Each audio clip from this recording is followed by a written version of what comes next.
ॐ कलशस्थदेवताभ्यो नमः। कलश में डाल दीजिए, प्रार्थना करें हाथ जोड़कर।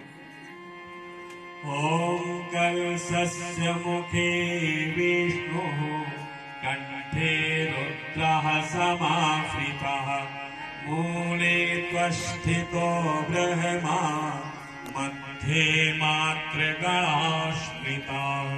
कोक्षोतु सागराः सर्वे सप्तद्वीपावसुन्धरा ऋग्वेदोऽथ यजुर्वेदः सामवेदो अथर्वणः अङ्गैश्च सहिताः सर्वे कलशन्तु समाश्रिता अत्र गायत्री सावित्री शान्तिपुष्टिकरी सदा त्वयि तिष्ठन्ति भूतानि त्वयि प्राणाः प्रतिष्ठिता शिवः स्वयं त्वमेवासि विष्णुस्त्वं च प्रजापतिः आदित्या वसवो रुद्रा विश्वे देवा।